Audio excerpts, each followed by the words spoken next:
Hello, everybody, and welcome to today's most epic interview on the Most Epic Adventures. Today, I'm going to be joined by Dobber Beverly from Oceans of Slumber. Let's get him in. Hey, Dobber, how's it going?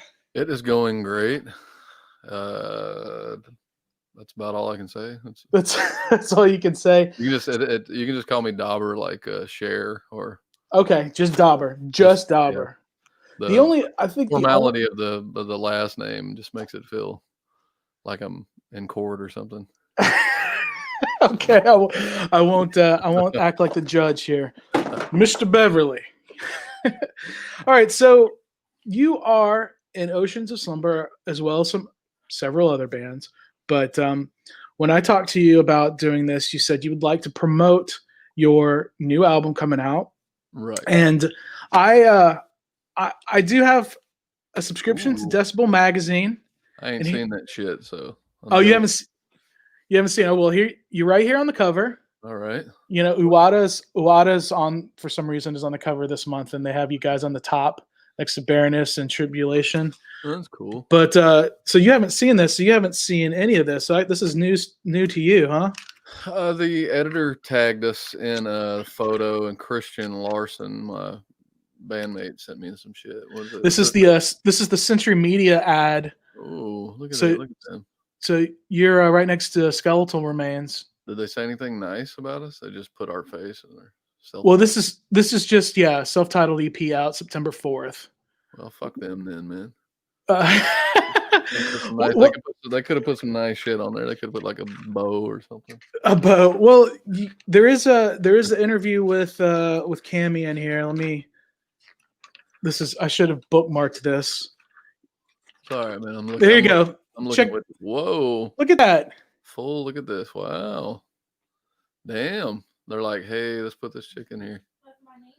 That's her name. It's big as hell. Big as hell. And Big so as you hell. see, it's a 2-page. It's a one, two, three pager, I guess, with the picture. And Oh, wow. here's the full band Shit looks tough, huh? right across from the Rockabilia ad. Okay. I Oh, and the know. Ocean Collective. That makes sense. Oh yeah, there you go. There you go. God damn, I, look at all the different versions of the vinyl they have. well, I mean, what can you do? How No. many? So I pre-ordered your vinyl, Yeah. and it's not going to get here till the end of October. Oh, did they send make people angry and aware emails about that? Yeah, I said October 23rd. But I will get the digital album on The day September of. 4th, which is the day that it's going to be released. Yeah. You don't have I guess you don't have a promo copy of it then, do you? I do not. So it's Well, a little shit. difficult for me to talk about how great the album is if I've only heard a couple of songs that you've made videos for. Wow, because if I'd known that, I could have preloaded you with that thing, or I could have had our publicist take care of that. Well, I'm not. I don't want to be like a big shot and be like, "Hey, man, can you send me a promo album?" I don't want to be like that. I bought it. Well, yeah, but we're gonna talk about the shit. I would have hooked you up, man. Well, they've got reviews back here, and I didn't look to see if you guys had a review. There's a review for Henayana. They gave them an 8. You know those guys Yeah, of course. from Austin. This Yeah, is well, their major label release. But I'm sorry, I'm not. I well, didn't bring you on here to talk about other bands. Texas. Well, no, it's shit. It's not one music, It's totally Yeah, all right to talk about other music. Uh-oh, cat attack. yeah. My cats. Actually, one of them is outside the door, so that's probably why. God That damn, he one's just freaking flew out. in this some bitch. Yeah. I have 2 cats, and they usually get pretty crazy during these. I can't leave them out, man, because then they just destroy Yeah, everything. So I got to the just cat let them basically in. did a cartwheel back there. I thought I was watching Lovecraft Country. Oh, I haven't seen it yet. Is it good? Hell yeah, I need to see it. it's really cool actually, and it's what's her name? Misha, not Misha Green. Yeah, Jordan Peele and J.J. Abrams. But Okay. so it's like Lovecraft, New England Lovecraft folklore and story mixed with 30s, 40s, or 30s and 40s racial tensions. So it's perfectly Lovecraft, if you know what I mean. Yeah. Oh So yeah. it has so many things to do with regional time and current events and things like that. It's pretty fucking wild. It's cool shit. I can just imagine in 20 years from now the current event the story is made about now, about what's Yeah, happening now.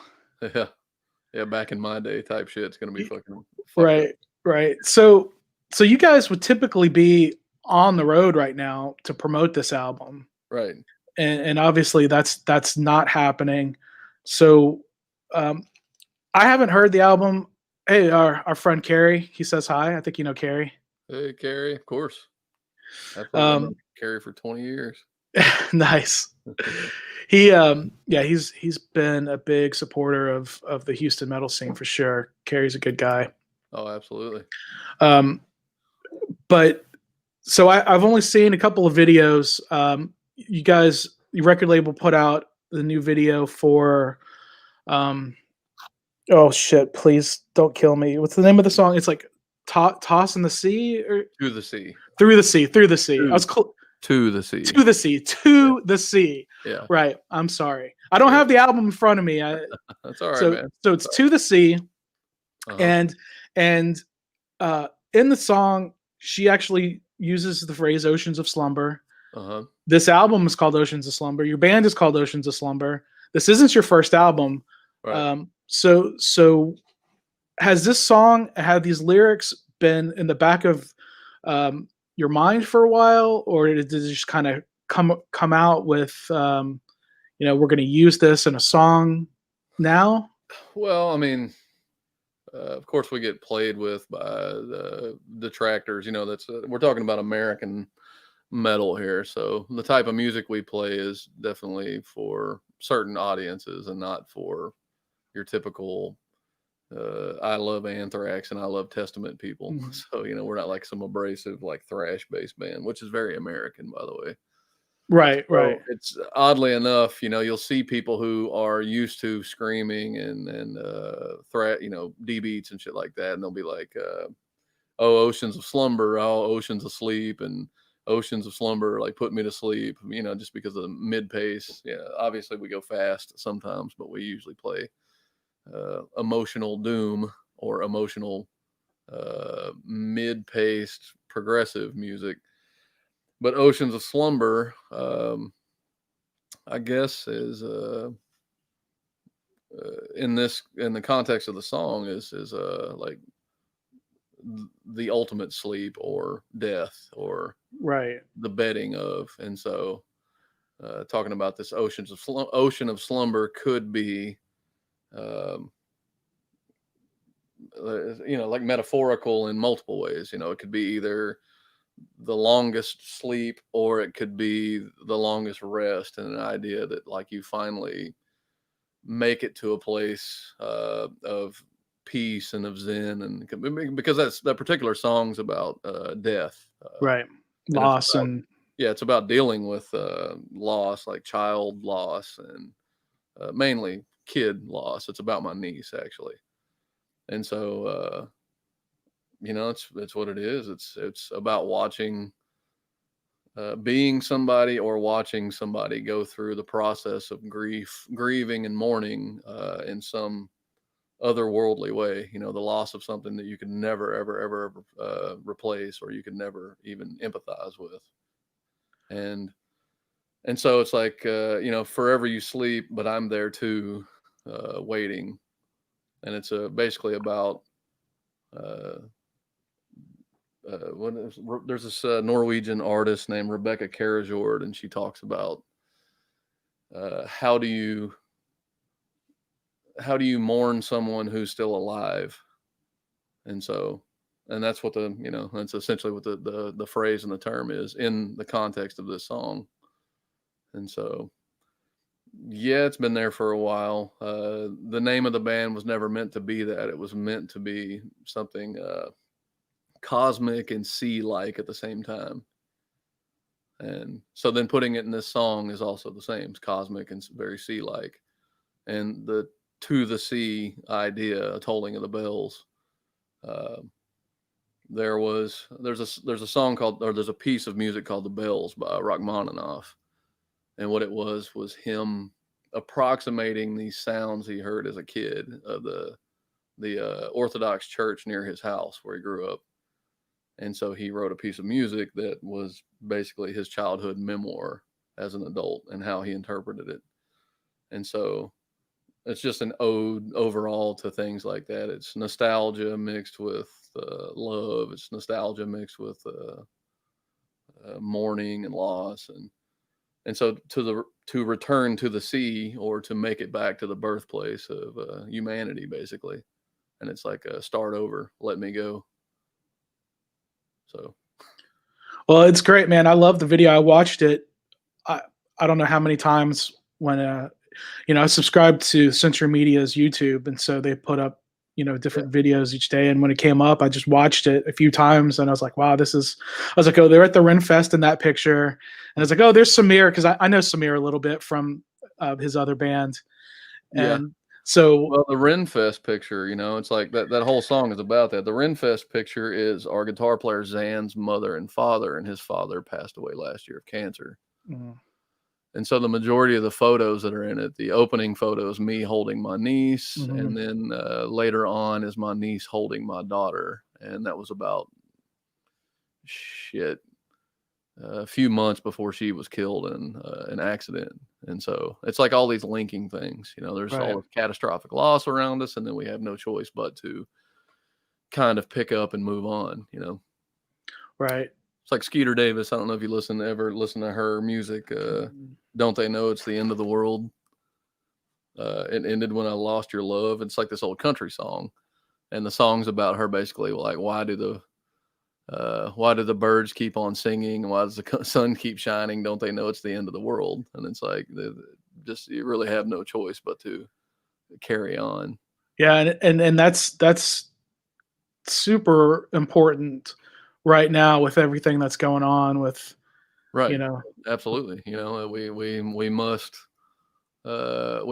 adjust. We must reevaluate what empathy is, because we've obviously lost sight of what that is, and we have to evolve. And it's I talk to Cammie about this all the time. It's a thing that comes with age. I think when you're talking about all of the civil strife and you're trying to reason with somebody that's under a certain age, the need to quarrel or the need to win in a sports-like fashion is too high. And we're dealing with things that can't be dealt with by people with that kind of outlook, Right. So if we're talking about racial discriminations and systemic issues and all these things, it's like we can't talk to somebody who has their mind made up fully and hasn't experienced a lot of the world. Right. And you've been able to travel the world and the bands that you're in and open up. Have you found that being able to do that and travel has opened up your mind in ways that you never could have done otherwise? Yeah. I mean, can you imagine looking at the things you've only seen pictures of? Being there, like walking on the soil or seeing the people existing, and absolutely, yeah. I mean, this is a heavy metal travel show, so typically I go out and I meet people when I'm out, but since travel's kind of at a standstill right now, I'm doing these interviews, and I appreciate you taking the time to talk with me tonight. I've been in Europe during the Syrian refugee crisis. I've been at the borders. The French government's mowing down their tent cities. It's fucking 30 degrees outside and raining, kids and everybody. And it's, those are really tough issues. It's hard to take all that on. And there's not just an immediate answer. And, you have to see how people live. You have to go to areas, see what like real poverty looks like, and see what real community looks like. Obviously all over Europe is very much night and day compared to America and American outlooks. I mean, we're at the bottom of innovation. We're not creating new products, and we're not maintaining old stuff. We're basically making things that break, so you have to replace them. And that's capitalism. Right. Yeah, and it's capitalism doesn't really work out for the majority, especially the people that run the earth or feed the economy. So Yeah. so I mean, yeah. now you're starting getting in the Noam Chomsky world, and yeah. I mean, I definitely have my own ideas about that stuff, and I have been to Europe as well, and New Zealand, and I've seen. I haven't been to any places.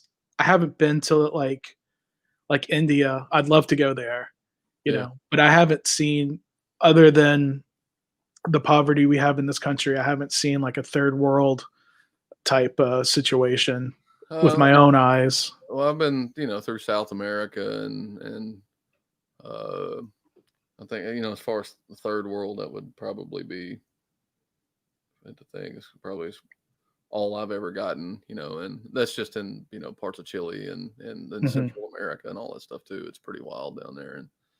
And, so yeah, it's, really intense stuff, man. Yeah. I had a conversation with a guy the other night about the same things, and it's like until you travel or until you do all these things or the people, it's kind of like the Muhammad Ali outlook of it. It's like I don't want to go somewhere and shoot people that I don't know for a reason I don't understand, Right. and then be sold on some kind of conquest, like it's the modern Inquisition or some shit, and it's like. We're talking acquisition and things, and Yeah. but all this stuff, like to come full circle, like all this shit feeds the music that I Right. And Right. Exactly. And so it's almost, if not to say it's prophetic, but it's like, well, the songs that are on this record speak to the idea of that so much. It's about the people and about downtrodden, rising up against.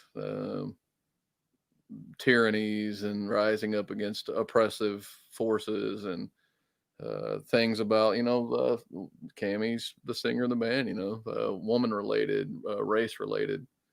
Our second single, the Adorned Fathomless Creation, the Morbid Angel-esque song that we put out, it is it's about being it was about my idea of seeing what a black person has gone through history.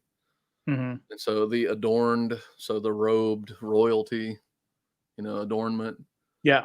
Fathomless creation being the black person. It's like these people that are heralded and uplift or upheld to these standards for entertainment and sports and everything else. And then on the flip side of it, as soon as the show's over, they're just kind of like, you're just black. And so like now we take the cape back off. And then when you go back on stage or you go back out on the field, it's like the way they treat like LeBron James and people like that. You're not allowed to speak. You're not allowed to do anything. You just need to play your game. Right. Right. Like when he says anything somewhat political. Right. Yeah. People are like, shut up and play ball. Yeah. Well, we get into, we get into data about stuff. People are surprised about the NFL shutting down or bending a knee to black players and playing the black national anthem, or as they call it, when 85% of the players of the NFL are black players. And it's all like, well, yeah, you have to cater to everything. It's like, if we're going to do one, we have to do the other. And if they feel that that's a way to protect their business and the people that work for their business, and it's like, then shut the fuck up then. Like, right. Or don't watch the goddamn game, like one of the two, but don't sit around on fucking the internet and bitch about it all the time. Well, people have a lot of time to sit around bitching on the internet right now for sure. Yeah. Well, so we talked about To the Sea and the influences behind that, and your other song, Adornment of the Adorned Fathomless Creation. The Adorned Fathomless Creation. Right. Now you posted a short review on one of your stories, I think today or yesterday, and they reviewed your album. This 70-minute journey through different scapes of emotions is possibly one of the best prog releases 2020 has to offer. That was from Tuono magazine, I think. Tuanella, yeah, Tuanella magazine. Finnish magazine. Okay. So they've heard it. Actually, a buddy of mine in Finland who has his own small label posted your new video as well, and I was like, oh, I'm gonna interview Dobber next Monday. Make sure to watch it. He's asleep. Yeah. He's asleep, but I'll definitely make sure to send him the link Oh, awesome. when we're done He's with definitely this. sleeping, yes, unless he's up at 3 o'clock in the morning normally. You never know. But Well, I mean, we've gotten, now is the time whenever we've had one or two reviews come out, 2 or 3 weeks ago, and it's people really not. I do believe also that we should be on the Lovecraft Country soundtrack. It's actually our goal. The ultimate goal of what all of the shit that we're writing and doing is to break into film. seriously, or Yes, absolutely. 100%. okay. Like we're in meetings constantly trying to find a way to do this. And it's like all this music that I write, all the music that we write together, um, everything that I do is really focused towards cinema stuff. So, and I'm writing from either a cinema or literary place, I try to read. I try to take in as much as I can constantly. They're all the things that fuel all this shit.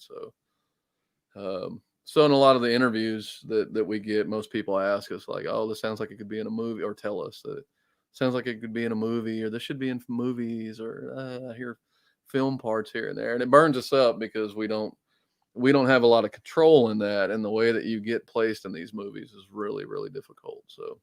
Well, do like a Pink Floyd thing and just watch The Wizard of Oz and Yeah, you'll just get sued now. So well, that's true. better to pull it or. Well, and like I would love to play your videos. I'm talking about what I've seen in your videos, but if I were to play one of your videos on the interview, I'd get a copyright Right. copyright strike. Yeah, or because of the Sony being the parent company of everything that we do, they're pretty hardcore. And it chops everybody below Post Malone and everybody out. It fucks them up, Right. Everybody else is trying to make it or get somewhere.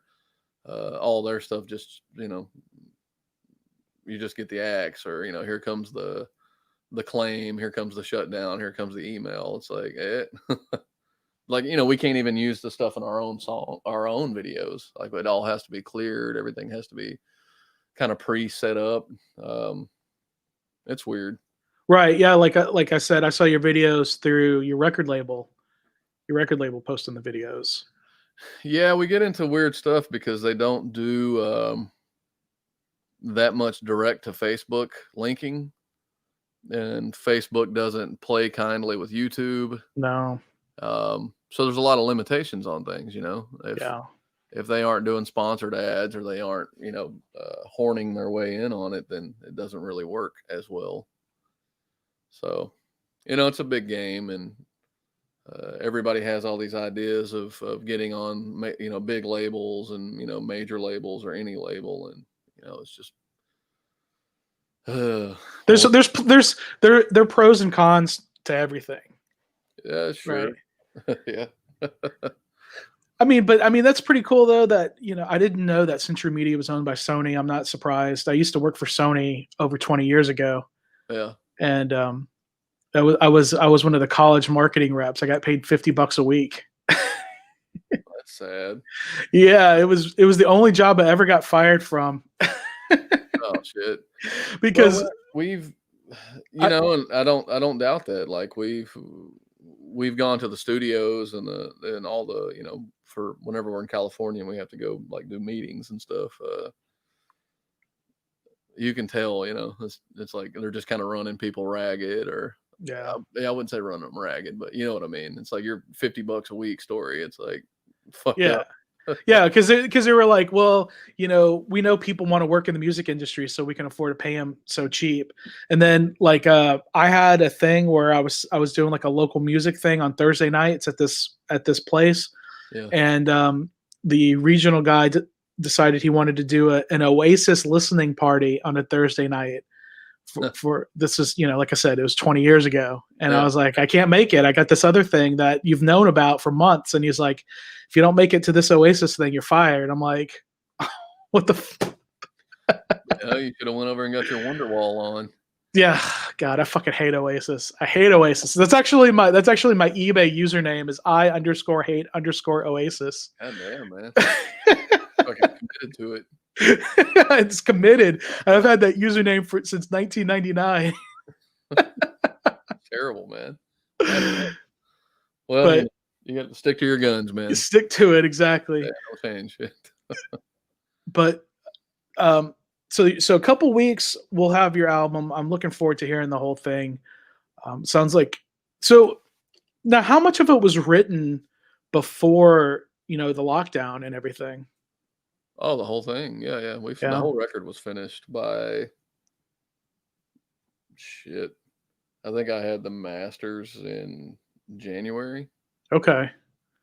Yeah, So was it supposed to come out sooner or what? We had a revolving door of release times because of with everything hitting.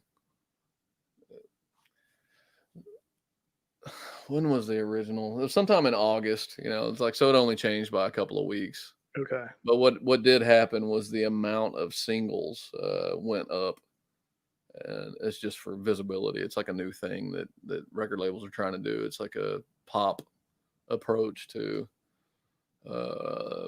multiple single releases, because this record has like 10 fucking songs on it and two instrumental in between pieces of music, but they're still songs, or they're not songs, they don't have lyrics. So right. So it has 12 tracks total. It's a big record. It's like 70 minutes is what that review said. Yeah, and that's what's the problem. We're already it's like we're already started on writing our next record. It's like, what else? We don't have much else to do, so we have to stay in shape and current, and we have to like evolve and have output. And we're talking now, and it's like, how do we do something like release a 40-minute record? A band like us doesn't really have the option to do that. We write 8 5-minute songs. Like, how do we pare down everything that we want to do within 5 minutes? And so everything we've done ever has been 74 minutes, 76 minutes, and so on and so forth. That's why we keep having to do the stupid fucking double records. The problem with the double records is like the cost that we have to pay on them is astronomical, and so like we have to be on tour to be able to sell merchandise and blah blah blah blah blah blah. And so now we're not on tour. We don't really have a need for physical merchandise because we'll just sit on it. Mm-hmm. We could have done pre-sales and direct band sales, but we also, we don't have the expendable income to do all the things that we would normally do because we're not playing. Right. So it's damned if you do, damned if you don't. It sucks pretty bad because the lifeblood of what we do is performance and writing music and performing the music, and now we've taken a whole half of our equation out, and nobody really knows what to do right now. No. Live streaming shit's stupid. It's not the same, It's not the same, no. And it's not like you can do 5 of those a week and get paid every night. So a band can't do it to survive. Merchandise is ridiculous because what does it cost to send a shirt anywhere? It's like, it's not fucking cheap whatsoever. we just gotta, have you thought about a live stream show? Well, he just mentioned that. Well, we are going to do one because we have to. It's like necessary. We're releasing a record. Well, so. I can tell you, like, when I don't know how much you like Code Orange or not, if you know much about them. I know who they are. Yeah. Okay. Well, when they were supposed to have their record release party and it got canceled, but they decided to make it a live stream event. And I didn't watch it live, but I watched it on YouTube like the next day. Yeah. And it was killer. I thought it was great. And I wish I could have seen it. I wish there would have been a crowd there because they seem like the type of band that I did watch some other videos where they did have a crowd, and it was. Yeah. You definitely, as a musician, you feed off the crowd. I mean, without a doubt.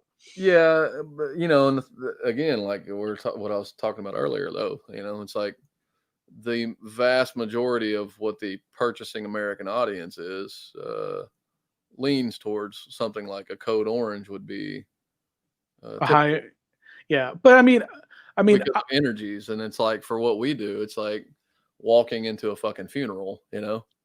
I mean, not necessarily. I mean, you guys do kind of go up and down, Well, you of know. course we do, but it's the focus of what people want. I mean, we have to do metrics on this shit all the time, so it's analyzing Okay. our Okay. audiences here in the states. It's like it's a fucking known thing, and it's like the majority of people see us only as this moody, like serious time band, and we're a serious band, so there's no getting around that. But we're also not bringing in tons and tons of pit riffs or fucking skank beats and shit like that. Keep people jazzed. Like this stuff's like intent listening. It's not like just vibing. Right. You listen to the fucking Crumb Bums or something, and it's just energy. You listen to us, it's like you have to fucking pay attention and watch what the band's doing or watch what Cammy's doing. And so it's different. So for us, we have to do more planning. It takes the right atmosphere and the right type of venue or studio. It has to be candle lit. It has to be all of these things that make us look the way that the band looks. If we go on stage with a bunch of lights and just a typical like metal band's setup, it's like it doesn't really work for us. It has to be presented a certain way. So that's hard. Well, I got to see you on Valentine's Day down at the Scout Bar in Houston. Yeah. And the venue shaped weird to me. Oh yeah. But I mean, you guys were fantastic. I enjoyed it. Aside from the weirdness, I had 2 tickets, but I was by myself. If that gives you any idea of my situation. Oh shit. But you guys were killer. I really loved your set. I could feel the energy between you and Cammy, even though you're back there behind that big kit. I could still tell you guys were definitely had the energy with one another. Oh yeah, yeah. Well, I mean, we're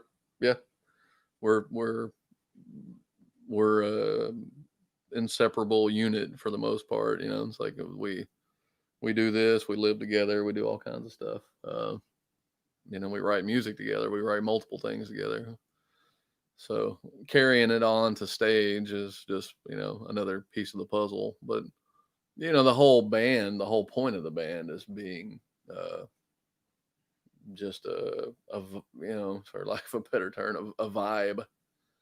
The band Right. is supposed to be a feel and a look, and the band is supposed to, I mean, we're a professional band, so we're supposed to operate and sound like a professional band. So when people come to see us, it's like we're seasoned at this. We tour, we do all kinds of stuff. It's and the new lineup is a bit more cohesive, a lot more actually. The new lineup looks right, it feels right. We're all kind of like pointing the same direction, and it translates, and there's a reason why. Yeah. I mean, So we play a place like Scout Bar. Scout Bar is most definitely Deftones and a certain genre and time, and there's it's a lot of aggressive music and all that kind of stuff. And and that night was a big show, especially for like a Scout Bar show with just Texas bands on it. right. And I mean, it turned out well, and the band was fired up. But we had 2 tours previously to that. These guys are playing to 10,000, 20,000 people, and then it's like the life of being a touring metal band now. Yeah. You Yeah, play- it's absolutely true because I went to Wacken last year and then I saw some of those same bands play, smaller venue, like see them play in front of 70,000 people and then you see them play in front of, 100. 35. Well, sometimes, yeah. Oh, Yeah. I've seen that plenty of times. I've done Yeah. that. I mean, I've been in enough bands that have done both within the same week. You know, Right. I mean, what does that do to your psyche doing that though? nothing. You just like you just uh, it's the same show regardless of whoever is out there. So okay, so you've traveled Europe and United States and South America. Are we spoiled in the United States with how many bands are touring?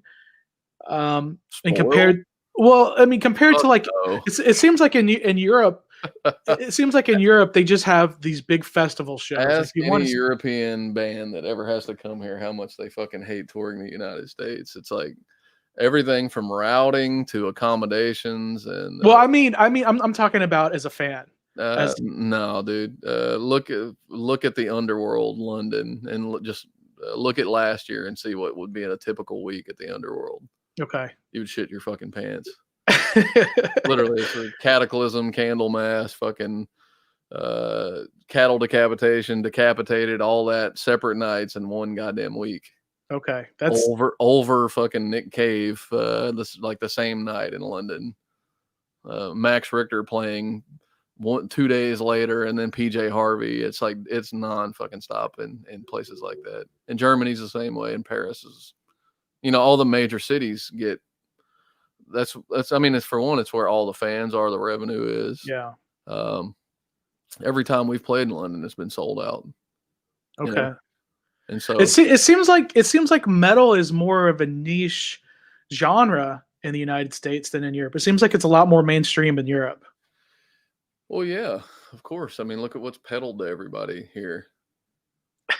What are you supposed to do? It's like if you have people who are intentionally like throttling what is being put on the radio for the greater good, then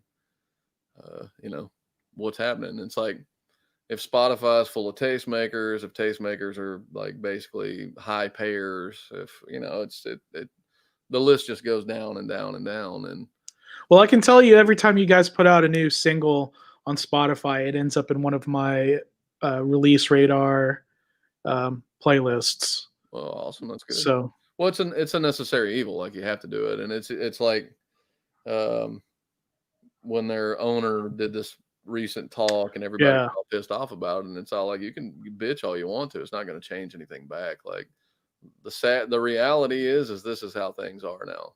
yeah, And yeah, and just music has changed over the centuries. well, I mean, look at what happened to fucking VHS and DVD and Netflix and streaming. Like Mhm. they come out of it on top. Eventually, somebody did. It doesn't Right, mean that it's like fuck they. I saw a perfect example is in 1990 a helicopter and a cameraman is what it took to do flyover shots, and then now you can do it with a fucking $300 drone from Wish, and that yeah, the whole piece of that industry out of business.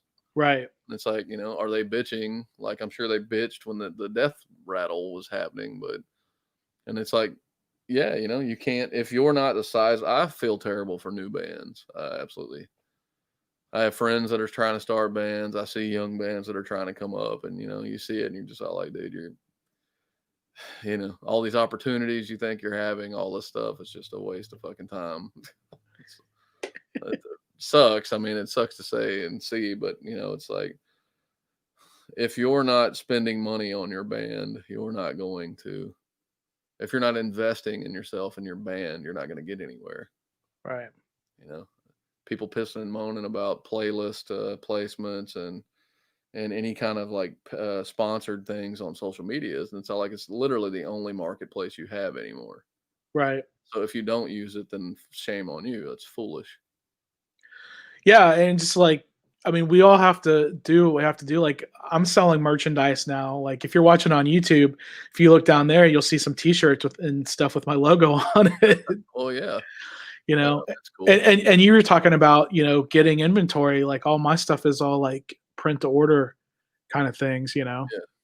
Which there's pluses and minuses. Like if you're going on the road, you can't do that. You need to take all that merchandise with you. Right. Well, when you it it's a bunch of things. Like we have printers in multiple countries that we have to use. It depends on where things are starting. Right. And so, we have countries and, part of our agencies, our booking and management and all that stuff. Like, what comes with getting signed to a big label is all of the inner working things. Hmm. And depending on the size of your band is what you have access to. And that's pretty much that's what the benefit of things are. I got to say, this shirt is one of my favorite shirts, and Well, and not just because it's got a badass design with the badass band, which it does, but the way it's printed, it's like it's not like an ink on here. It's like the color was removed from a black shirt. right. It's like what the fuck's the process called? Um, it's essentially like an acid transfer thing. Yeah. And And it's so the like I can stretch the shirt out right. and Yeah, it's for not going to new. crack or fall off or anything. Well, the It's baddest thing about that, man, it's like all of these new technologies for things like that exist, and they're more expensive. And then when you do regular screen printing, it's obviously a few dollars less, and then people are still doing screen printing. discharge. Discharge. There you go, There you Kyler. go. Yeah, and it's a fucking incredible, man. And yeah, dude, it turns it. It's the most bizarre thing. You go into Walmart or you go in the fucking Target or something, and you see how they have all these like AC/DC and Pink Floyd shirts. Yeah. And everything's incredible quality shirts, like super soft American Apparel or better.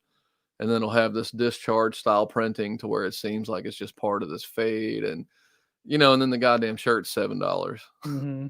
Yeah. because of how mass produced and how, overseas produced it is. Right. Yeah. Because you're buying like 4 million of them. Yeah, and then you want to do that same thing and have that quality of shirt, but you live in Texas and more specifically, you live in Houston. Well, then you have a choice of a handful of people that can do these prints, and they cost fucking $7 a piece or $9 a piece, depending on. And so now all of a sudden you have a $20 fucking t-shirt, and you're like, oh, I gotta sell a $20 t-shirt. Which most people flex for, and they do that because they support bands and they do what they got to do. Absolutely. But you also there's still a contingency or a group of people that are, they're against the pay scale. There's still a group of people like, what do we do after the pandemic's over? Like, whenever we can start going back to shows, are people going to go to shows, or are we still fighting stay at home entertainment, which has been a big thing in America, because you're fighting the ability to Netflix or to YouTube or to, I don't know, man. I went to Slam Dakota and Sioux Falls, South Dakota, just over a month ago, and they actually did a death metal festival in Sioux Falls. Yeah, in South Dakota, their COVID numbers have been low, so I mean, I think they might have gone up now because they still did Sturgis, and like 250,000 bikers went to Sturgis, Yeah. But that's another story. But no, when I went, I wore my mask. I tried to, I tried not to shake hands with anybody, and I tried to keep my distance. It felt good to be in a crowd watching a band, watching tons of bands. Well, yeah, I was a little worried about it, but like I said, I try to be as careful as I could be. Right. And thankfully I've been fine. Yeah. Well, and I haven't heard of anybody else coming down with any. And I'm not saying that the COVID issue isn't serious. My uncle died last Saturday from it. So yeah, that seems pretty serious. It's a real thing. We just have to be careful. We have to decide. You have to weigh the pros and cons. Like I plan on going to Vegas in October for Sin City Slaughterfest. Yeah. Yeah. They're still doing that. I don't know. I mean, for me, no, just because of the back and forth, and it's how do you go and hang out and do the things with all the friends and. Yeah, I mean it's hard because I'm gonna go out there, but I'm not gonna hang out with people. I don't drink, so like. Oh, well, there you go. So I don't have to take my mask off. Right. Yeah, so that's where things get complicated. So yeah, it's like to go out to a show and then not do the full social circle thing is weird. You can get used to it. I mean, it's been 2.5 years for me. It's been more than 2.5 years since I stopped drinking, and it gets easier over time. I mean, I'm not saying that anyone should stop drinking, but I'm saying for me personally, when I stopped drinking, it's gotten easier to go out and not drink, because it's what I've gotten used to. So it's like And I don't believe you, but all right. that's And I'm fine. also, well, to preface that, let's say that so I'm not planning on stopping drinking anytime soon. I have sharp edges that have to be dulled by that file of alcohol. So That's fine. That's absolutely fine. yeah. Well, I mean, it's so yeah. So let's say you don't drink and you go and you can enjoy yourself, and that's cool. And and of course, it's like we're adults, and if it meant that much to me going to a thing, you'd be like, hey, I'm going to be careful. I'm not going to drink. I'm not going to do this and that. But it's also at the I don't just up and run and go crazy and go to shows anymore. We play so many shows and we're doing so much stuff. It's I have friends that play locally occasionally, and I'll go check them out if I'm free. I mean, I'm also I'm 50% of the time I'm a dad, so Yeah. it's like my kid don't stay somewhere else, and I go to shows. I'm not that kind of dad, so Right. timing on things is weird, and it's fortunately weird because it gets me out of having to do shit all the time too, which is amazing. So it'll be like, hey, there's a show or we're coming through town, and it's all like, well, I can meet you for lunch and we can hang out while you're in town. But when the show comes, I got to go back home because my kid's at home. So cool. Fair enough. Yeah. I mean, people have to respect that and understand that. Oh yeah. Well, they don't have a choice. I mean, yeah, it's my situation, so they can just kind of take it or leave it. But it's cool. I don't know what's gonna happen. I don't know. I know people are starved for it, but I also have seen countless times people do life-changing things. Go live somewhere for 6 months and vow to have a complete change in lifestyle and trajectory, and then they come back home and fall back into the trap, and they're back to Yeah. the same shit. Yeah. Like the ease of use is the downfall of what we have here.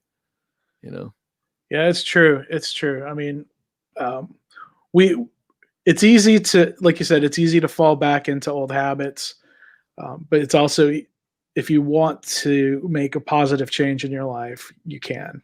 Right, of If course. you work it, but you have to work at it. It's Yeah. something that takes work. When you So have to want it though, too. yeah, absolutely, I can't be absolutely. on a card and you're like, oh, I'm gonna do this for 2 weeks, and then it ain't shit.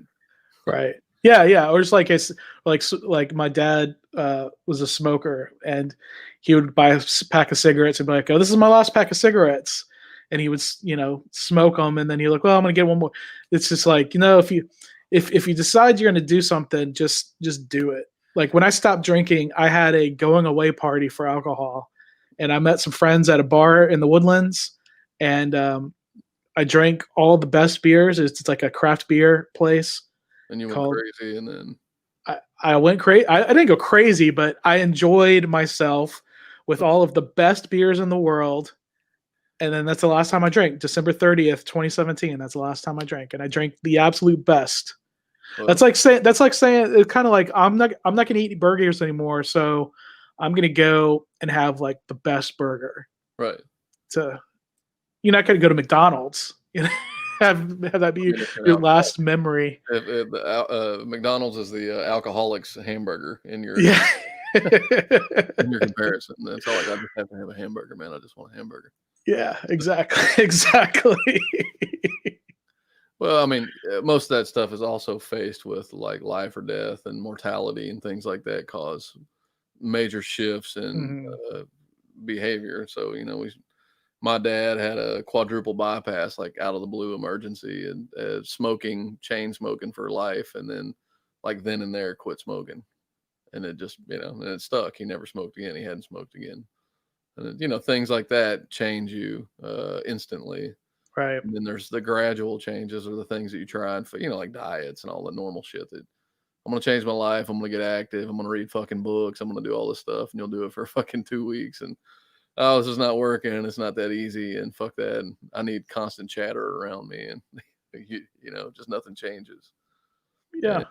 And well, and then it's like what we do. What like Oceans does. It's like it's all about like channeling all of that chatter. Um, and every other band I've been in has been in some form or fashion an extension of some kind of statement. Hmm. Like I play grindcore and death metal and black metal and all that stuff, and it's for like particular reasons. Insect warfare. Right? I mean, like, to hear insect warfare and hear Oceans of Slumber, like, if you really, really listen, you can tell that the drums are the same, but you would never think that that's the same dude. Well, You I mean, know? that's sad. For one, we're in the same not subgenre, but it's the same genre of music, and it's like uh, the things that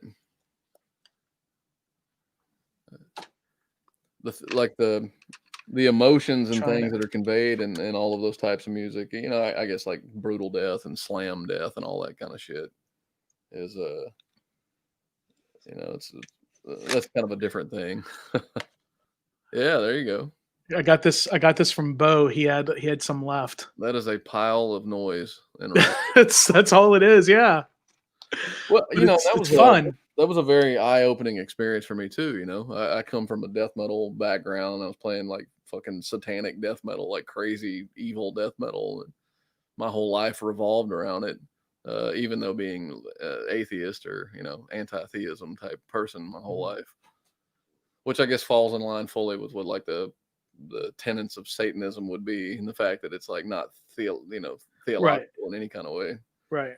Uh, which is the weirdest thing in the world to me, to see people comparing Democrats and Satanists and all this kind of shit. To where I'm all like, do you know any Satanists? If you knew a Satanist, you would realize that Satanism doesn't exist in that kind of way. It's like very fucking funny. And if you read um, a lot of Anton LaVey's Satanic Bible is kind of a ripoff of Ayn Rand, and Ayn Rand was very much a libertarian, Right. and Republicans are very libertarian. So But they're also, the first people liberals and libtards, and yeah, there's definitely a big separation in what all that stuff is. But back to it, it's like, I played in all these things and did all this stuff, and then when Bo hit me up about being in insect warfare, I wasn't into grind. I didn't care about grind. I thought it was just sloppy, noisy music. And then what I found out after that, I was completely wrong. It was just a perception that I'd had of something that I didn't know anything about. And so then I traveled all over the fucking place, and we did a bunch of like, shit touring, and Japan and some of Europe and the States and all that. And it's like, you start seeing uh, difference in outlooks and opinions, and like, well, they don't think so differently, and also they think in a respectable way, as far as outlooks on the earth and outlooks on social structures and constraints and things. And you're like, oh wow, these guys are actually fucking like into this thing. And it was a community of people who actually cared about the scene and about what was being put out in the scene. Obviously, there's shit grind and there's like gore grind and all that, but that has nothing to do with grindcore. no. Grindcore was about like this violence against the system, or violence against the oppressive nature of things. Everything from animal rights to human rights, and shit. It's like even old bands like the grind and power violence stuff, and I see these guys like drop dead. They're still active, and they're still like fighting for the cause, and still it's all animal rights and human rights and total insanity. And it's like these dudes don't ever stop with that shit, and it's it's admirable as fucking hell. And it changed me. So whenever I came back to being around death metal people, I was just kind of like, you guys are really obviously generally, it goes without saying that they're fairly close-minded because of the style of music that it denotes a certain thing. But you get older and do different things, and so then I'm watching bands. Piss Christ. We played a bunch of shows with Piss Christ in Australia.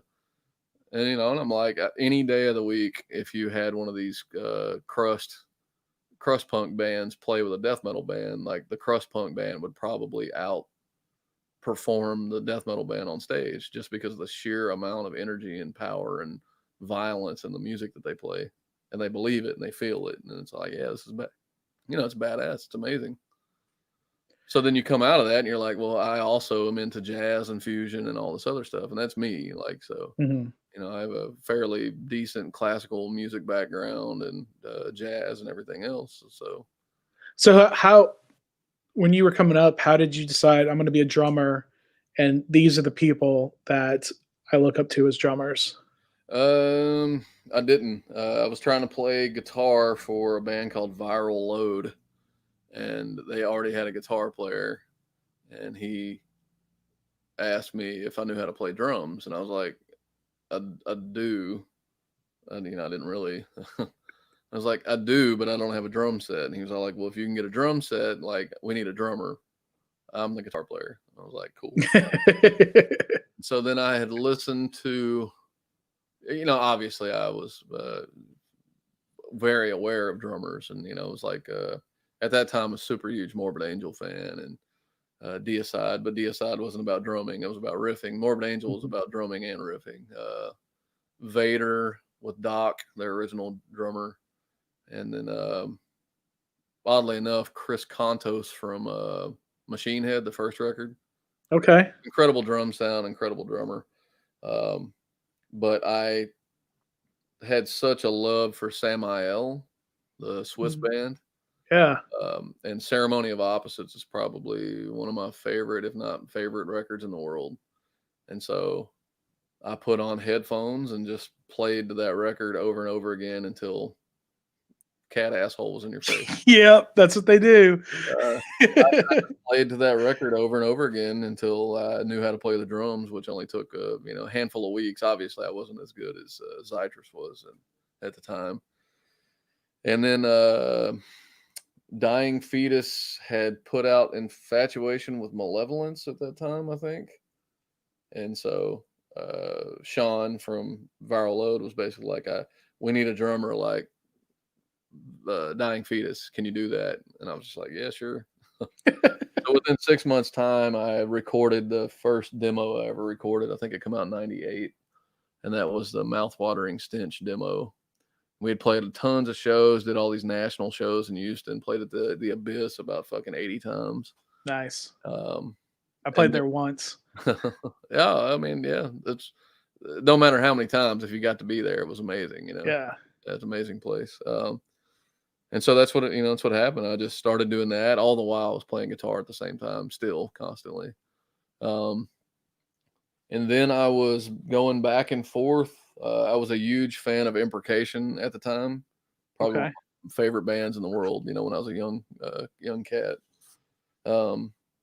And had hung out with and talked to Wes and Jim and Ruben a whole bunch, because Ruben from Imprecation and Puppet from Crucifixion were like local drum legends.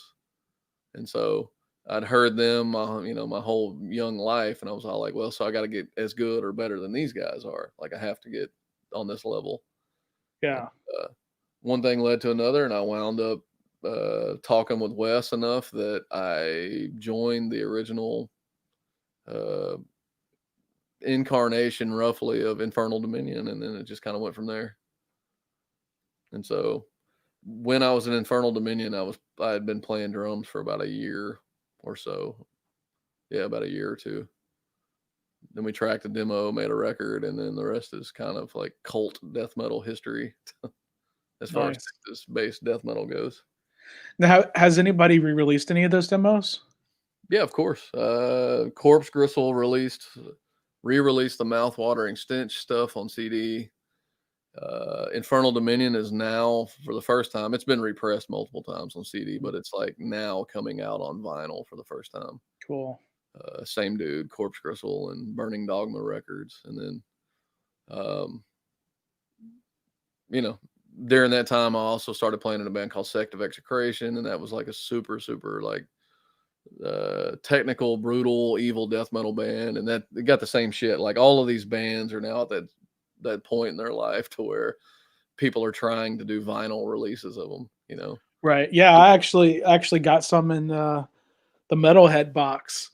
I got the death metal LP version, and I got some reprints of some demos from the 80s on vinyl. Yeah. Hell yeah. Some bands. So some pretty killer stuff. Like all these bands like Possessed, you know, went away and, you know, got back together and they're putting out stuff. Violence is back. You know, they were gone for a long time. Ugh. Fucking corny shit. Yeah, you know, whatever.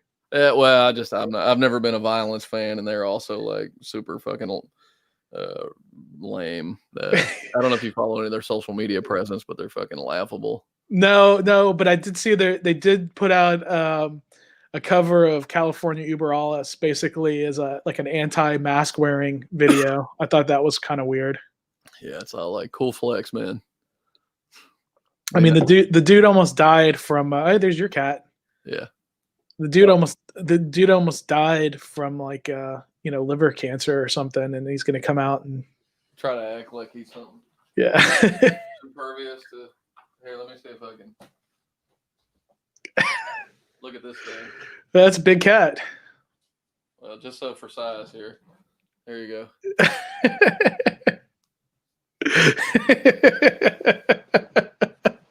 Nice. About 3.5 foot of fucking asshole. Cats are definitely metal. Cats are metal. Yeah. Yeah. I mean, let's circle back around. I mean, you know, the Oceans record. We've been talking about all this other stuff, and it's like with the Oceans record. Somebody leaked a review of it, you know, 2 months ago, and you know, it was a good review. It was like a 9 out of 10 or something review. And then they're starting to trickle out, and then now we're getting more and more because all print is coming out. And you know, we got like a 7 out of 7 in Metallian, like one of the big French magazines.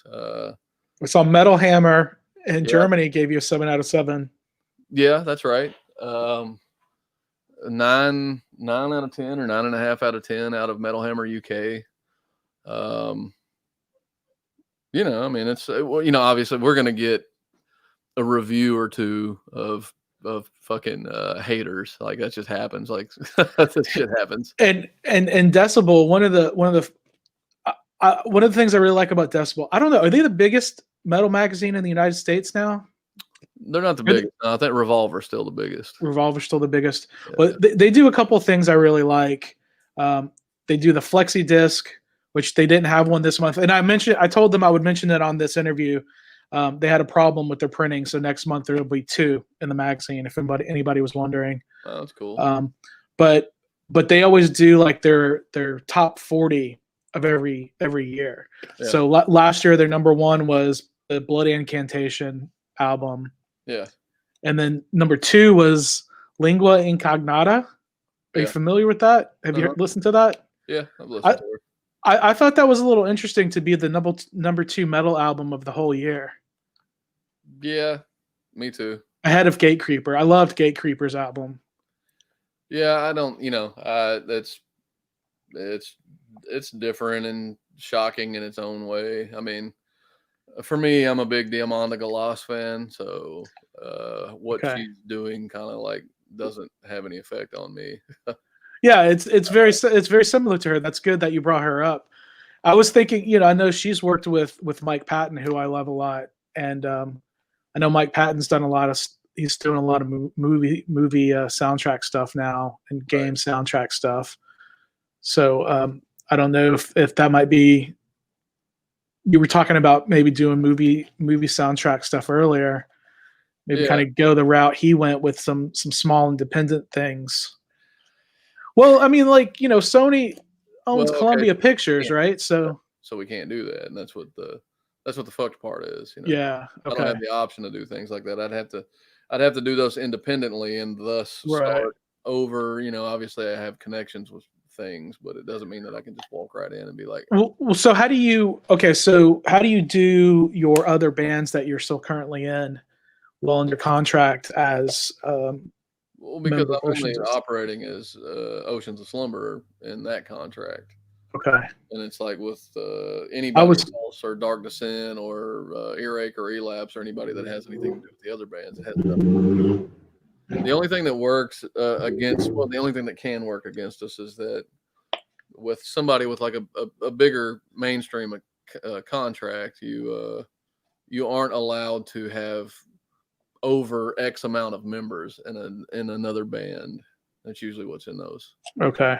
And so it's not that crazy. It's like Oceans of Slumber, the entire band goes and starts another band that's operating under a different name. Well, then we can basically pull out. We don't have any contractual obligations. Right. But if I go play drums in Necrofire or Malignant Altar, because the bass player for Necrofire and Malignant Altar is the keyboard player for Oceans of Slumber. Okay. So there's two bandmates that are in both bands or all three bands. Right on. Yeah, there's a lot of stuff to it, but it's nothing that we can't navigate. Cami and I also have another band that's going to be coming out pretty soon. That's so again, it's just two of us, but it's also the guitar player Christian from Necrofire is in the band. So what is that going to be like? It is like Portishead and Johnny Cash mixed together. Okay, so it's not really metal at all. More. It's not metal whatsoever. Okay. Yeah. Interesting. Comparisons would be like Third and the Mortal and Ulver and things like that. And it's good. It's a really good record. Oh, you guys have already recorded it? Yeah, it's been finished for like 2 years. Oh, okay. Yeah. Okay. Everything's just been so busy and hectic, man. I mean, we can't, when that comes out, who knows what's going to happen with that? It's going to be good, and it's probably going to do well in another genre of music. So, we'll see. Hopefully, it works. Now, It really doesn't matter. Also, it's like it matters to us and it matters to the label putting it out, obviously. But it's like it's just a window in time. And whatever happens with whatever we created at that time happens, It's good music, I can tell you that much. well, I look forward to listening to it whenever it comes out. Yeah. It'll be, we thought at the end of the year, but it looks like it's getting, the pandemic's fucking everything up. So Yeah. I think the Malignant Altar's coming out at the end of the year, and it's like super fucking evil, old school death metal. And I have I think Maggot Stomp put out that Retribution of Jealous Gods. yeah, I've got it up here somewhere. But yeah, so this is all new stuff that's not on there basically, right? Yeah, it's a full length. It's the new full length Full record. length. Cool. Yeah, and it'll be fucking kicking, it's bad. It's fucking I got to meet Wilson, and I did an audio only podcast last year, and Yeah. he was on that. Dude is super cool. Yeah, he's cool. A goofball, but Yeah. And I was on Yelp looking at food, and I was looking at the halal guys, and the pictures at the restaurant. There was a picture of him and Bo, yeah. and it was the back of them. But I was like, that's fucking Wilson and Bo. Yeah. I was like, all right. Apparently they have stock in that place. So This restaurant is metal. This restaurant is definitely metal. So I'll definitely go there. well, halal rules anyway. So anything. Yeah. Right on. Well, so tell us about. You mentioned a little bit about your keyboard player also being in your other two bands. Tell us about the members of your bands. Which bands? Of Oceans of Slumber. We're talking about Oceans of Slumber. Sorry. Matt, who I've played with in multiple bands, is the keyboard player. Matt Valentine Aliman. He played bass in War Master,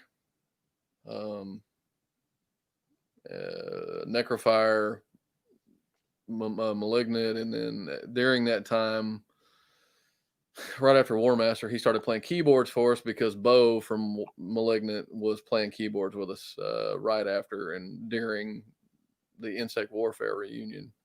We were all just in the same jam room, and so it just all kind of like gelled together. Mhm. So Matt started playing keyboards because he is super into Neurosis and synthesizers and shit like that. So we kind Yes. of figured out. He and I are both like huge Neurosis fans. Yeah, Neurosis are awesome. Um, Yeah, it's just too bad he's not up there like hitting the keyboards. yeah, Like, I mean, you gotta have your own thing, man. He can't act like Noah or he this shit is he cool. can't just bite off the whole thing. Maybe eventually he could. Who knows?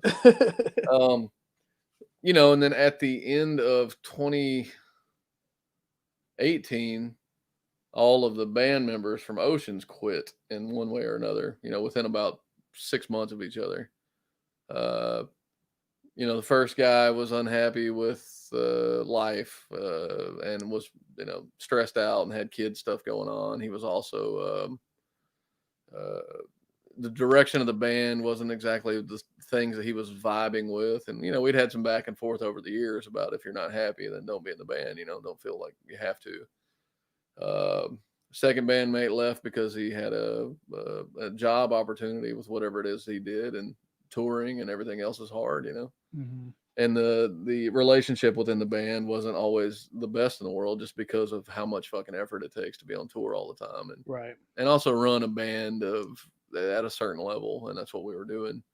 uh Bass player, same stuff, just didn't see eye to eye about shit, and wanted to branch off and do his own thing, and it's like, cool, go do your own thing then. um there's this idea that of how much everybody individually matters in a band. uh and it's like, you want it to feel a certain way, but whenever you have an element of in a band such as Cammy, there's somebody who is like the star, or who is the focal point of what it is that you do, and then you have supporting players, and it's either you have the mentality to get on board with that, or you feel good about your position and what it is you're creating, and you let her take the lead because she's inevitably going to take the lead regardless. Mhm. um, so, and that's the type of band that Oceans of Slumber is. It's like there's no playing games, that she is the focal point of the band, for good reasons. Like, she has that quality. She is that star power. Um, and it's honest, and that's what people dig. That's what people are into. I mean, I mean, Right. Right. it's huge. And then when you have the whole band, I mean, it's obvious she's the front person for the Right. band. Well, and there's the traditional aspects of what that is, and she's the front person, sure. Yeah. But then there's the talent level and the abilities and what it is that she can do and say, and it's like, you can't really compete with that. And if you have a problem with that, then you should do your own thing. You should work on whatever it is that you need to work on. And if you want to be the star, or you want to be the focal point of something like that, then then go be the focal point where you can be. Um, but if you want to operate in a certain way, in a certain level, then we have to follow the fundamental rules of what got us there in the first place. And so, and it's a tough nut to swallow for people. Some people don't want to. Some people in bands want to think that they contribute so much, to only find out that it's like the contributions are very what's the best way to put it, benign.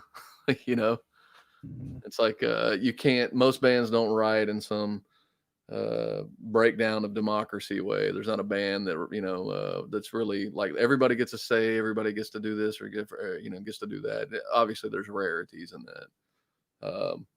Somebody has to drive the bus, somebody has to have the vision. you know and with Oceans, it's most definitely something like that. It's that I have an absolute vision of what I want this band to be, and Cammy is the center, the focal point of what this is, and we follow that. And the thing is now with the new guys, so we're at Matt, and then we get to Jesse, who was the first person that was a replacement in the band. You have people who are phenomenal at the parts that they play in the band. It's not that the band wasn't special before. It was that the band was disjointed in who wanted to lead and who wanted to go where with. And so with this, it's like everybody in the band wants to singularly reach a certain point and be a part of the same unit. And that's a good thing. You know, Jesse is an emotional guy, and he's into everything from uh, Opeth to modern, you know, soil work and all that stuff. He loves all the modern melodic stuff, but he also loves a lot of downbeat stuff and off the beaten path. You know, Emma Ruth Rundle and Chelsea Wolfe and things like that. And those are absolute things that we can vibe with. The second replacement was Zan, and he's you know, he's a Musicians Institute graduate. He's an incredible guitar player. He's young as fucking hell, so he's definitely getting a good education out of this and a leg up. But he, you know, he's in the same thing. He was a huge fan of the band, and then had the necessary means to play in the band. Like, so when the time came, it's like, do you want to do this? And he was like, absolutely. So he moved to Houston. He was a new Houston native, and then he moved to Oregon, but he came back. And Samir is the same way. Samir loves Evergrey. Samir loves all the things that make a band like us, a band like us. You know, and my idea is combining the aspects of soul and gospel, uh, like Motown and soul music that I grew up with, and country music and all these things. They were all like doom paced songs. You know, Interesting. this Yeah. is all slow ballad stuff, and what is Uh-huh. fucking doom metal that just ballads, Yeah. right? Sure. And so it makes no sense to me. It's like, why? For one, it's like incredibly tragic that we have doom metal without American doom metal without black people singing, Right. which is fucking stupid. You know, and it's not that we don't have great singers of all ethnicities. It's not about that. It's like, but we don't have great singers of that ethnicity lending their talents to Yeah. what this is. And the thing is that there are plenty of black folks out there who love rock and love Mhm. metal. I mean, fuck, they created the shit for the most part, and then Yeah. subsequently were ran out of it. And it's like, Absolutely. so Yeah. then, like, let's bring everybody back. Like, what's more American than all of these things, you know? Hmm. And so it's like, open the doors. It's not just a boys' club, and it's not just a particular group's club. Hmm. And so, with that, you know, I grew up. The first time I ever heard The Gathering, when Annika joined the band, I was like, dude, this is what I want to do. Like, I love this. This is brilliant. And so then, whenever I heard, you know, Cammy sing for the first time, and I was just all like, she's from Houston. She has the grit. She has everything that I want to hear. Like, I want to figure out a way to work her into a band or this band. And, you know, and it just worked out. Obviously, there are people who won't ever jive. You know, they'll never like understand it or accept it. But I'm not really worried about those people. No, I mean, because that's not your audience. Right. So, if someone's not going to already be interested in it or even give it a chance, then you know, I think you're doing the right thing. You know, you're trying to promote it as much as you can. You're being honest about what it is. You know, you're making the best art that you can, especially during these times. You know, I know making the videos has to have been kind of hard. Yeah, yeah, somewhat. I mean, So the weirdest thing, man, is like all of that stuff like is easy. You know, I mean, the videos, of course, are logistics and timing, mhm, sure, but it's like the music. The music part's simple. Like that whole record was written in the course of a month or so. You know, that's like, amazing. and we've got another record almost on deck. You know, it's like Yeah. that part's fucking easy because there's plenty of inspiration. Obviously, So is this your third full length? this is the third full length with Cammy, and then we also have the Blue EP, but the Blue EP is also like 45 fucking minutes long, so it's would also be considered a full length record. Okay. Yeah, and so, um, yeah, I mean, we're there are tours being booked in at the middle of next year and the fall of next year, and with no expectations of them actually going through. Are you well, yeah, that's you know, Vakken open air, my ticket from this year got pushed. They were able to roll it to next year. Right. And but yeah, I'm not super confident that's actually going to happen either, honestly. Right, and that's devastating, devastating Yeah, the community, devastating the people that because records aren't selling, you know, right. you can only sell merchandise and make money off performance fees and things like that, and then a host of bands that you love that you see they're making no money even when they're on the road, you know. So it's a fucking hard business, and you really have to be committed to it, and especially when you see a national band touring with a unknown band. And that unknown band is literally eating shit to be on tour with that band Yeah, for the exposure. Like they need, right. because if a record label doesn't see them doing the work, then a record label's not interested in what they're doing. Yeah. And so it's a rough life, man, and it's gonna progressively get worse, and then it's gonna stop, you know, uh, happening so much because what are they supposed to do? That's what I was saying earlier. Like I feel bad for new bands because you have to somehow be unique, amazing, Mhm. and a lot of things. It's even our friends that the band Hinayana. It's like everything that they do is compared to all of the influences that they play a style of music very akin to Finnish metal bands, Mhm. Wolfheart, Insomnium, and all that. Right, right. And the deal is, it's like they're going to be plagued with that comparison constantly because that's what metal journalism does, you know. Yeah. And it's like, so they have to find ways to be unique, and they have done that. They incorporate regional things. When they had the guy from playing the traditional instrument thing, I forgot that erger or whatever. Um, it's like you have to try all these things. You have to figure things out. They're a good band, and so uh, it doesn't it doesn't really matter how good they are right now. You put a record out right now, you're brand new like they are on the bigger scene. You can't tour. Record doesn't do that well on its own. You hope the record label is forgiving about that, but if the Mhm. performance numbers aren't there, then bands get dropped, and it's like so these things are affecting up and coming bands, people that have been putting their whole life into this stuff. Right. So if it's like the things that Casey does with Hinayana. It's like Mhm. you do all of this shit, and then something like this happens, it puts you back, and this is the kind of shit that kills bands. You saw Ghost Brigade just gave it up. No, I didn't. Yeah, the pandemic hit, everybody had a change of heart, and they closed the door on Ghost Brigade forever, and it's like that's going to start happening more. And they were talking about venues. Venues are just Right.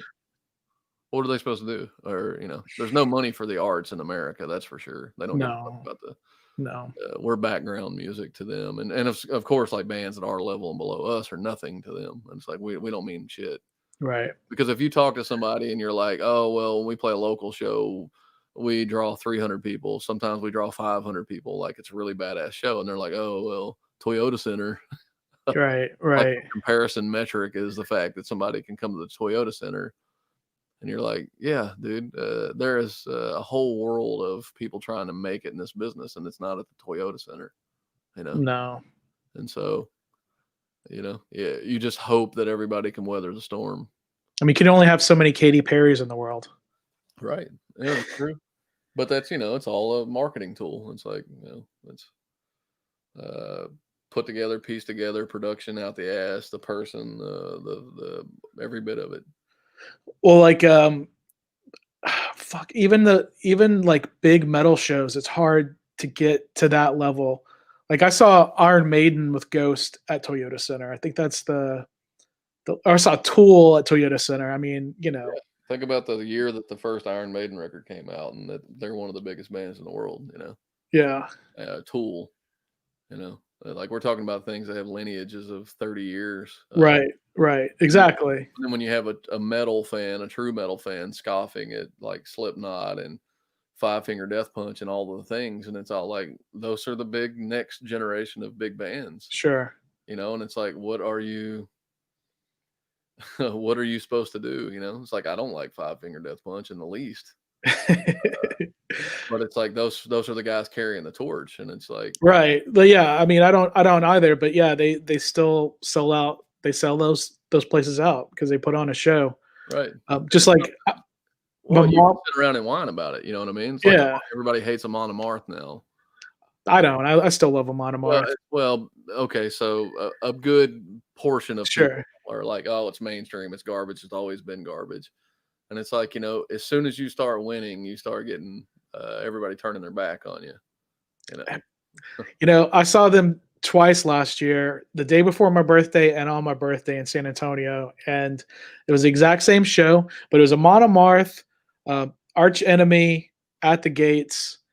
Um, Fucking killer, man! It was killer. yeah, It was a killer show. I had a lot of fun. They put on a great show. It was a right, show. It wasn't just a concert. It was a fucking show. right.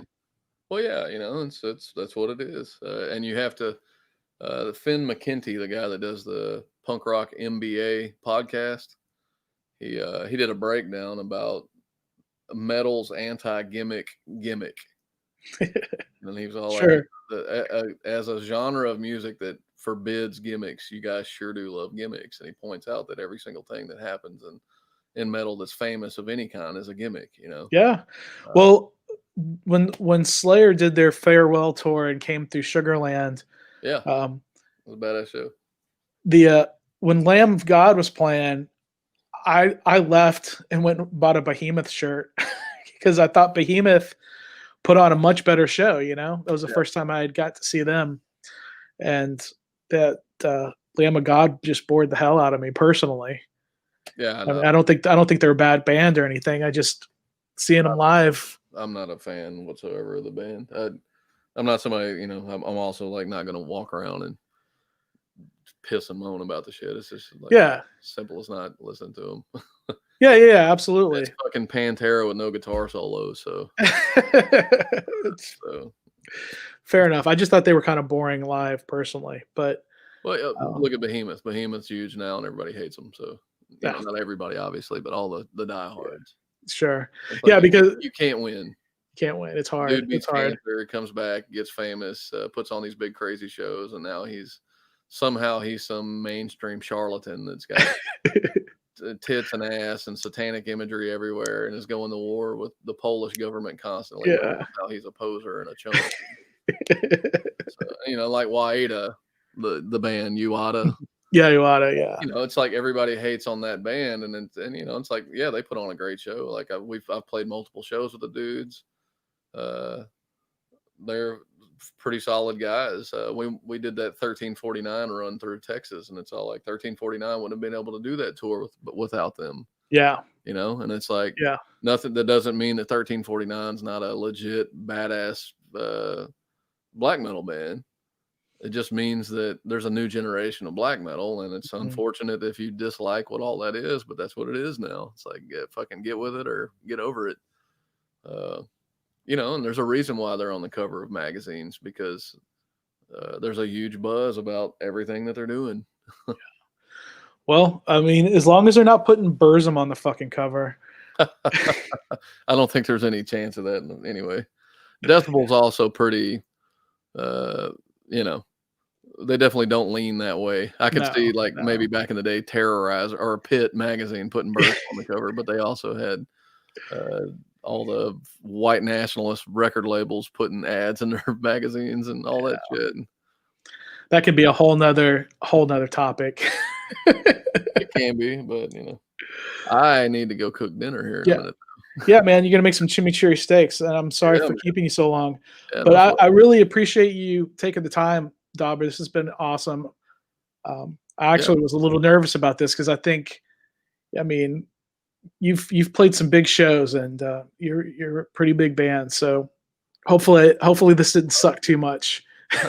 No, I mean, I enjoy talking about music, and it's literally I've committed my entire life to doing this stuff. So to me, this is the fun part. It's not like we have when you go to your day job, do you get to talk about metal music and do all this kind of stuff? Hell no. So it's like we're the same community, the same breed of people, and we have different outlooks on things, but we also have many similar outlooks on Sure. many similar things. So to me, I enjoy doing these things.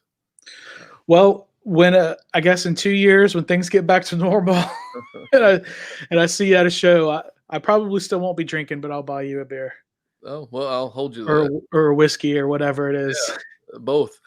Fair enough. Fair Well, enough. cool, man. Hell yeah. But Sounds good. I love the shirt. I love the album. I'm looking forward to hearing the whole thing Well, on the 4th when I get that digital download. And then, well, I'll talk to Claire and I'll try to send you the player for it. Maybe you can see if you think all the hubbub's there for it. all right, I appreciate that. Got a lot of hubbub behind it right now. Cool. All right, Cool. well, I'll let you go, man. Thanks a lot. Yeah, no problem, man. Thank you. Oh, he was saying something. I cut him off. All right, he's gone. All right, guys, that was Dobber from Oceans of Slumber. Again, their new album, self-titled Oceans of Slumber, available everywhere that records are sold on September 4th. You can pre-order it now. I pre-ordered the vinyl.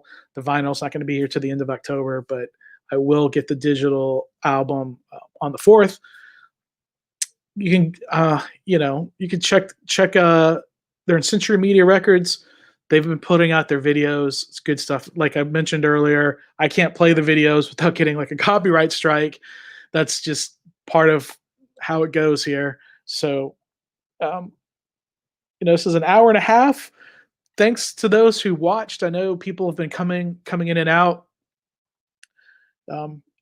This will be on YouTube. You can watch this anytime. Make sure to leave a comment. If there was a question that I didn't ask, you want to ask, maybe I can ask them later. So go ahead and leave that comment now. Give this a thumbs up. If you're not subscribed, go ahead and please subscribe and hit that notification bell so you'll know when I do have new videos up and when I go live. I've done a lot of these interviews. I plan to do a lot more. So if you are a band and you want to be on here, contact me. There have been a few bands that have emailed me that I haven't been able to work out a schedule with, but we will work something out because, during the pandemic, I wasn't working as much and I was doing these a lot more frequently.